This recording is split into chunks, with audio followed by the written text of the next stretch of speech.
Assalamualaikum, salam sejahtera. Anda bersama saya Syaf Syukri dan ini adalah cerita. Dan biasanya dalam program ini pastinya kami membawakan cerita-cerita mengenai dan juga perkongsian daripada rakan wartawan yang keluar membuat liputan mengenai apa saja laporan yang mereka bawakan. Dan semestinya untuk hari ini beberapa fokus utama kita tertumpu kepada beberapa laporan yang telah kami bawakan. Boleh anda saksikan di astrawani.com sendiri. Dan pastinya hari ini perkembangan program imunisasi COVID-19 kebangsaan yang menyaksikan sidang media di antara Menteri Kesihatan Datuk Seri Dr. Adham Baba dan juga Menteri Sains, Teknologi dan Inovasi Hairi Jamaluddin berlangsung sekitar jam 12 tengah hari sebentar tadi, dan pastinya banyak laporan-laporan terkini yang disentuh dan pastinya ada yang nak saya sentuhkan dulu. Sebentar saya bawakan kepada anda sebenarnya untuk hari ini. Saya nak bacakan terlebih dahulu sebenarnya. Ini berhubung kait dengan sidang media yang dibawakan oleh dua menteri tersebut sebentar tadi. Dan untuk hari ini 287,737 individu sudah lengkap dos suntikan vaksin COVID-19. Dan antara yang kami bawakan di astrawani.com, seramai 287,737 individu dalam kumpulan fasa pertama program imunisasi COVID-19 kebangsaan telah pun melengkapkan dos suntikan vaksin mereka setakat semalam, dan itu yang telah diumumkan oleh Menteri Kesihatan Datuk Seri Dr. Adham Baba. Dan kita akan terus bersama dengan rakan setugas Faris Azman yang mengikuti rapat yang juga membuat liputan susulan dengan sidang media sebentar tadi. Dan antara laporan yang dibawakan oleh Faris Azman pastinya suntikan kedua vaksin COVID-19 akan bermula pada 19 April ini. Faris, adakah anda sudah bersedia di sana, Faris? Okey, Faris. Baik, Syaf, Faris sudah tentu ya, apabila kita mengatakan mengenai dengan sidang media ini. Baik, Faris. Teruskan, Faris.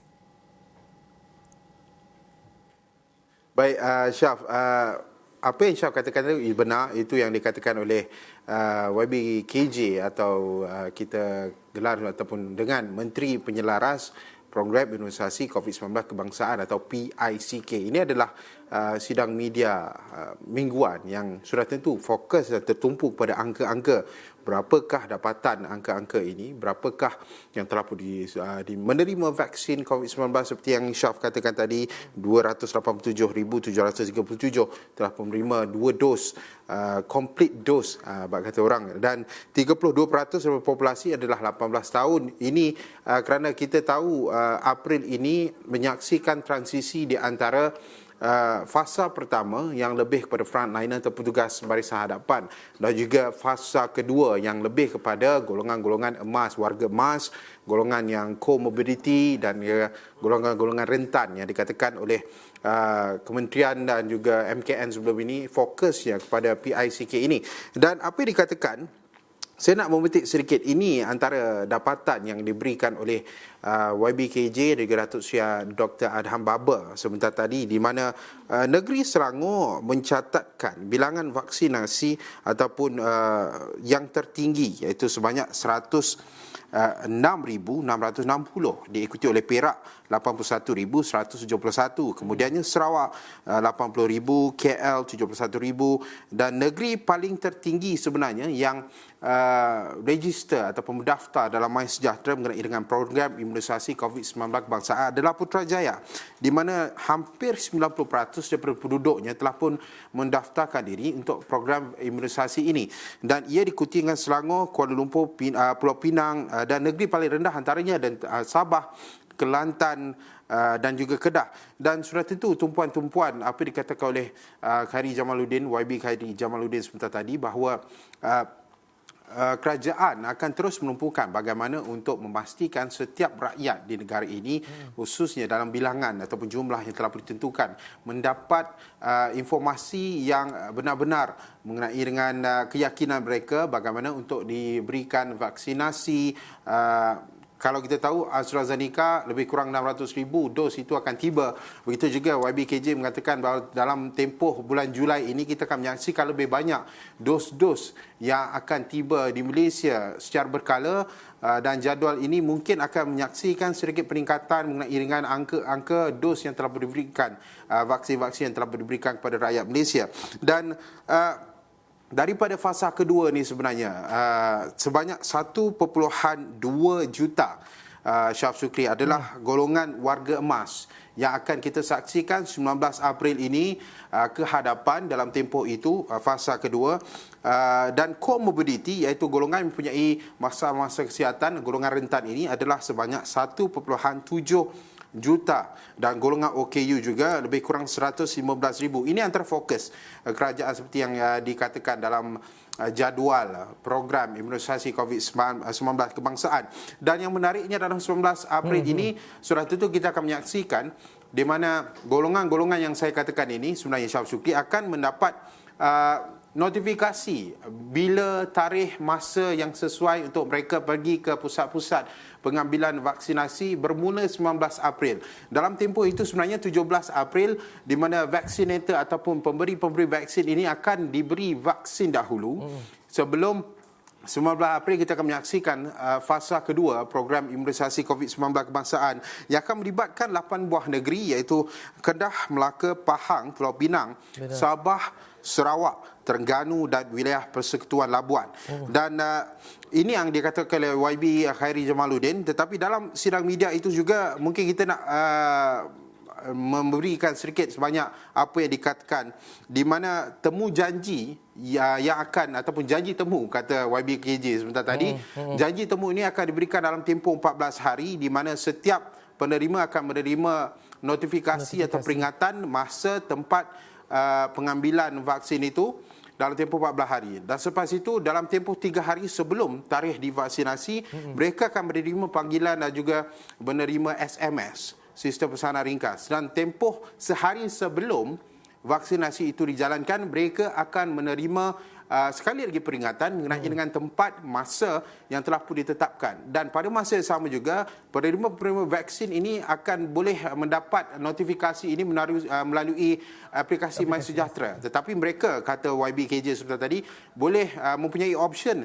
memilih atau menolak untuk mendapatkan vaksin. Tetapi jika mereka memilih, mereka perlu pergi ke lokasi dan juga tempat yang telah pun ditetapkan supaya tiada pembaziran vaksin yang telah pun dikeluarkan daripada kementerian sendiri, bagaimana kawasan-kawasan yang diuruskan oleh PBT, PKD dan sebagainya. Jadi pembaziran itu tidak boleh, kerana vaksin ini apabila dikeluarkan daripada soft box itu tidak boleh dimasukkan semula, perlu digunakan dalam tempoh beberapa jam yang telah pun ditetapkan. Baik, Faris, dalam sidang media sebentar tadi juga saya ada mendengar je tertarik kepada isu yang mengatakan bahawa di mana kebenaran rentas negeri keputusan dalam masa terdekat, dan pastinya itu antara yang menjadi tumpuan, dan pastinya orang ramai juga ternanti-nanti, dan juga Kementerian Kesihatan Malaysia tadi akan memperhalusi cadangan Perdana Menteri Tan Sri Muhyiddin Yassin agar penerima 2 dos vaksin diberikan kebenaran rentas negeri. Mungkin Faris boleh rungkaikan secara ringkas mengenai perkara ini, Faris?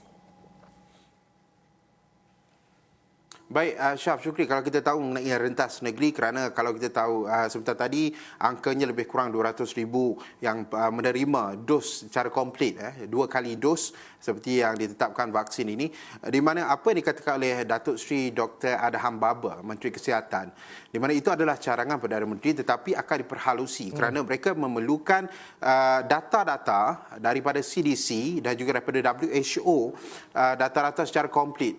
Perlukah ia diberi kebenaran, mereka-mereka ini diberi kebenaran, dan ini adalah insentif seperti mana dicadangkan oleh Perdana Menteri, tetapi itu perlu diperhalusi.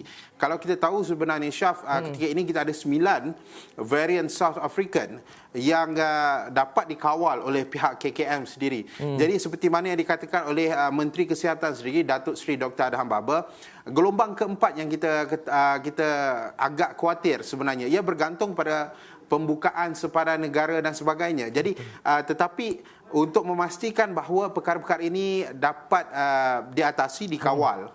Jadi berbalik kepada cadangan Perdana Menteri, dikatakan oleh Datuk Seri Dr. Adham Baba, perlu perhalusi angka-angka data-data dari CDC WHO, dan kemudian ia akan ditetapkan dalam tempoh yang terdekat, kerana ia akan perlu dibawa ke mesyuarat sidang khas Majlis Keselamatan Negara MKN sebelum diputuskan sama ada dibenarkan ataupun tidak. Kerana jelas Dr. Adham Baba, perjalanan daerah dan juga merentas negeri ini juga boleh membawa kepada penularan.